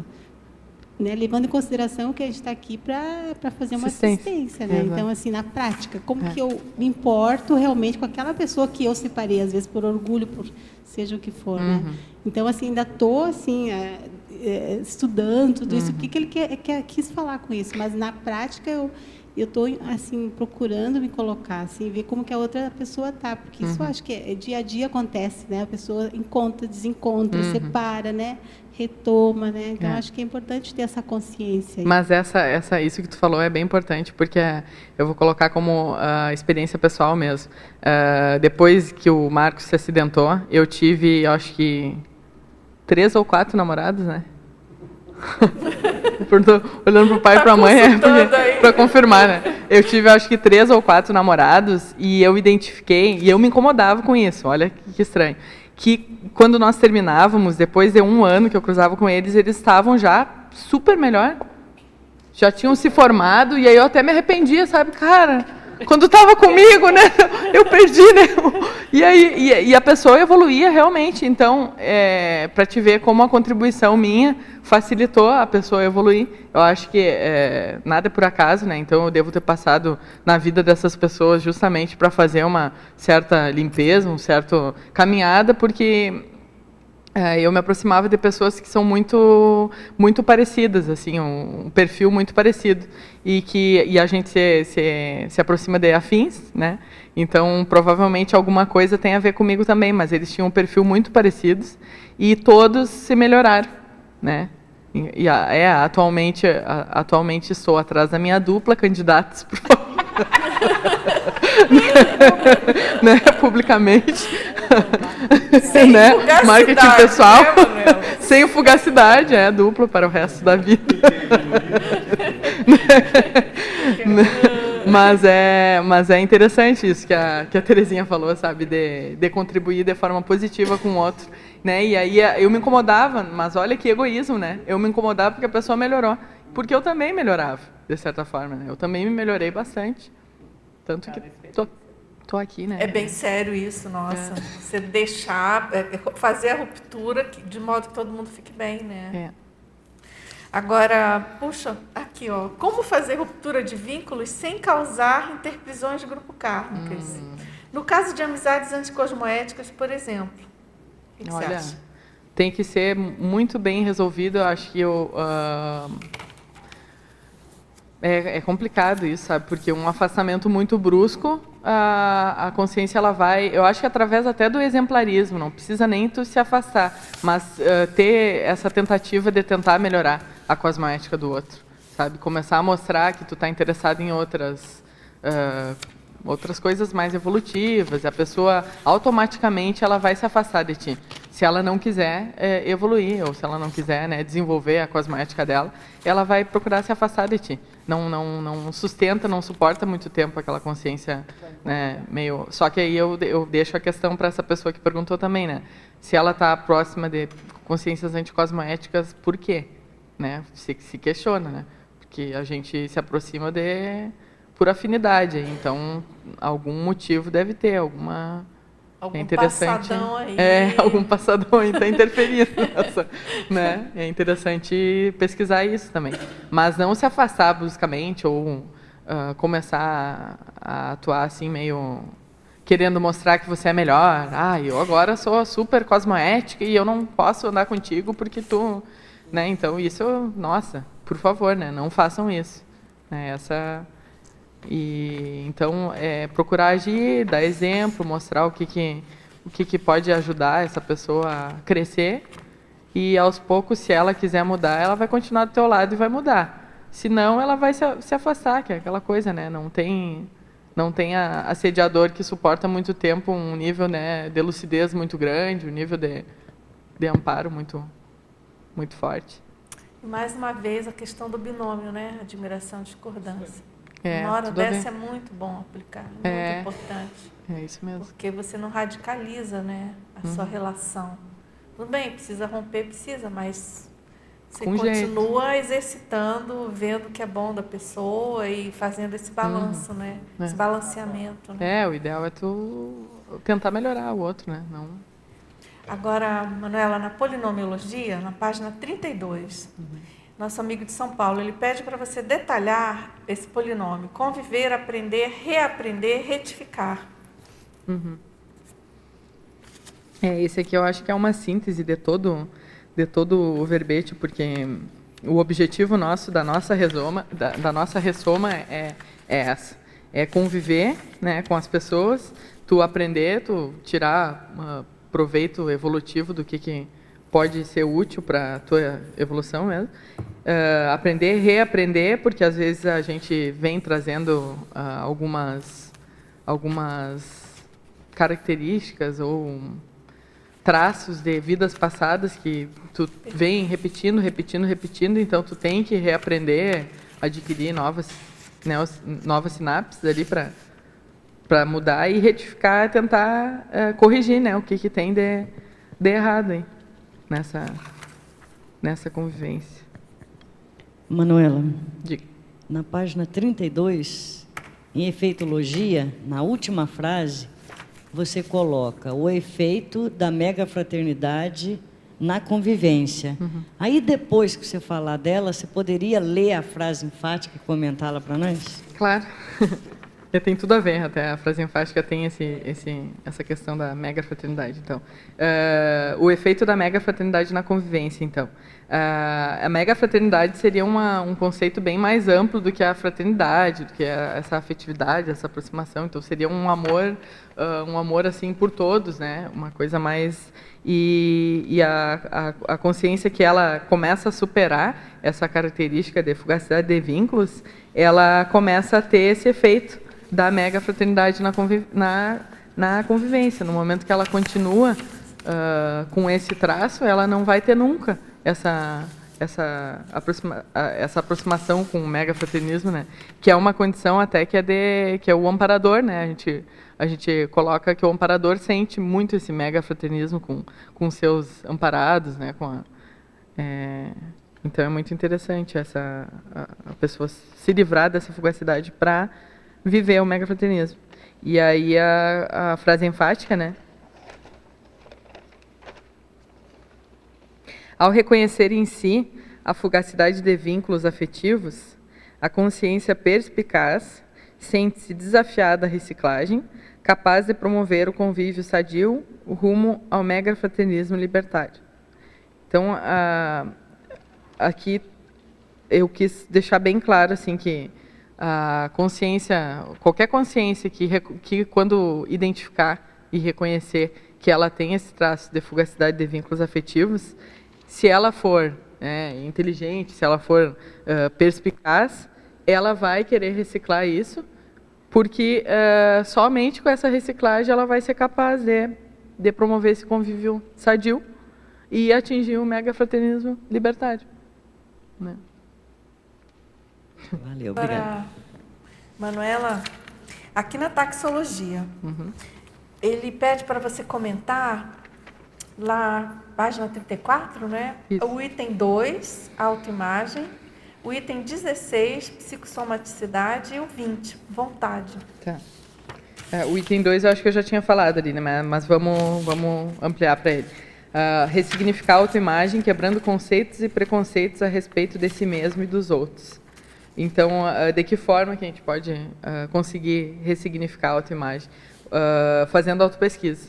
Então, se aprofundar aí na autopesquisa, que daí você vai identificar o que tem de trafar, que está tapando o trafor dele, e fazendo com que ele se veja tão para baixo, a ponto de não querer se vincular com ninguém. O 16, psicossomaticidade. Enfrentar a ansiedade pessoal através da postura de ouvir mais as pessoas. Aí está completamente relacionado também com a questão da interassistência que a gente falou. Então, procurar ser mais espaço, né? É interessante até citar um vídeo que eu vi no YouTube, se o pessoal quiser procurar, que é daqueles TED Talks que estão passando, que são aqueles videozinhos de 20 minutos que a pessoa aborda sobre um tema. Então, é um tema, se você buscar lá no YouTube, TED CNV, que é sobre comunicação não violenta. É um vídeo da Carolina Nalan, que ela fala sobre isso, sobre essa questão de desenvolver empatia com o outro, mas de forma que não seja uma empatia que tu fique... Por exemplo, tem um casal lá que a esposa do cara sofreu um assédio no trabalho, o chefe brigou e ela chega em casa e passa essa situação para o marido. Aí o marido ele vai criar uma empatia com ela e vai se sentir mal pela situação, né? Só que daí essa empatia pode se estender por ele querer ficar com raiva do chefe dela a ponto de querer ir lá tirar essa situação. Ou seja, ele já entrou tanto profundo nessa empatia que ele quer tomar alguma atitude em defesa a ela, né? E aí ela coloca nesse vídeo que é importante a gente se colocar empaticamente, mas de forma a compreender a situação, né, meio que um sobrepairamento até, compreender a situação, mas não se afetar tanto e dar espaço para aquela pessoa falar. Então, quando eu coloco aqui na questão de enfrentar a ansiedade pessoal através da postura de ouvir mais as pessoas, no momento que tu está ouvindo mais, tu está saindo de ti, tu está minimizando essa questão do egão, né, e acaba que facilita a assistência, né, e a aproximação com o amparador. E a vontade, que é desenvolver a vontade firme e inquebrantável, visando qualificar as interações afetivas salutares.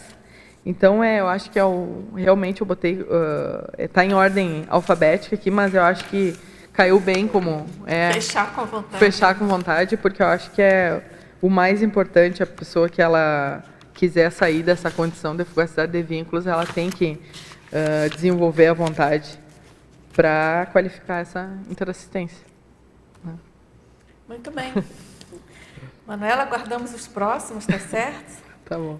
Trate de aprovar mais títulos e a enciclopédia aguarda aí seus verbetes, tá bom? Que bom, obrigada. Muito obrigada. Eu que agradeço. A companhia aí familiar, tertulianos, teletertulianos, a equipe do tertuliário, e vamos aqui aos nossos anúncios. As pontuações da tertúlia de hoje são 28 assinaturas no livro de presença, 16 perguntas presenciais e 24 perguntas enviadas online. Temos 3 convites.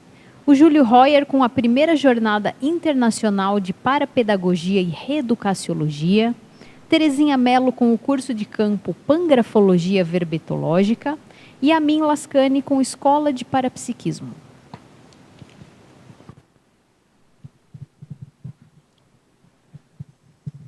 Bom, nessa primeira jornada internacional de parapedagogia e reeducaciologia, promovida pela Repreendência de 13 a 15 de outubro próximos, serão abordados alguns temas bem diversos e relevantes para essas áreas de pesquisa.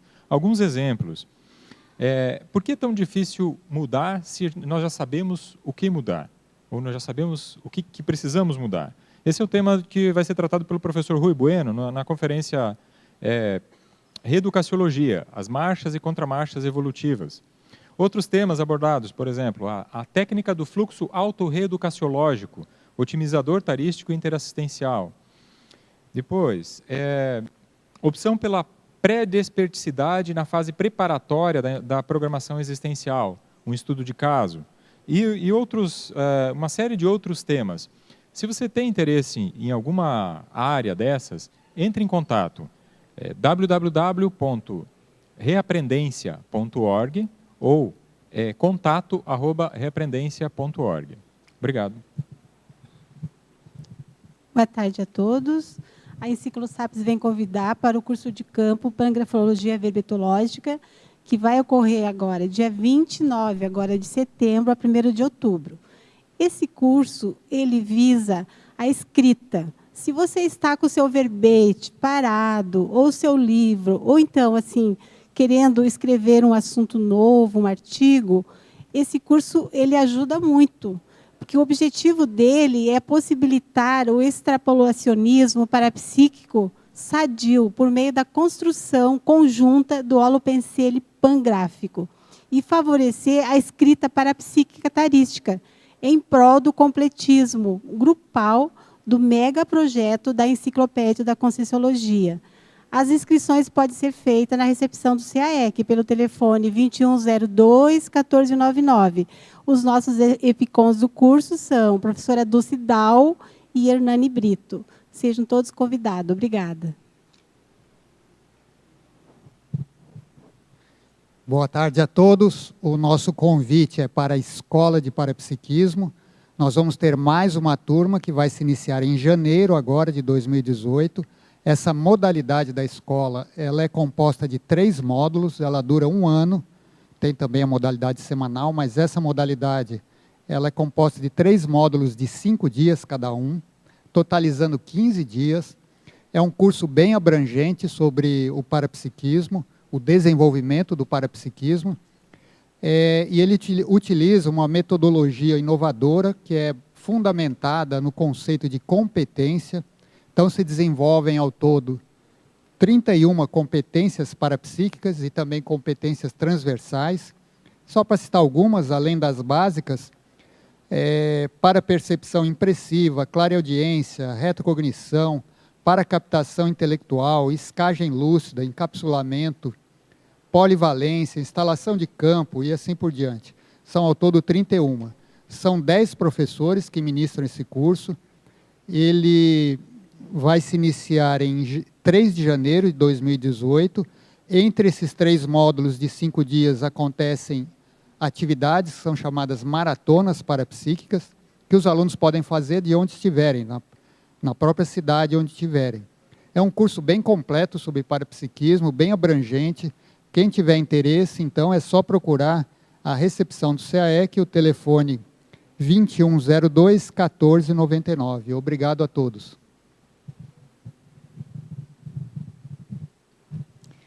Para amanhã, teremos o verbete Síndrome do Silêncio Autodepreciativo. A especialidade é parapatologia. A verbetógrafa é a professora Afrânia Correa. Agradecemos a presença e a participação de todos. Uma boa tarde e até amanhã.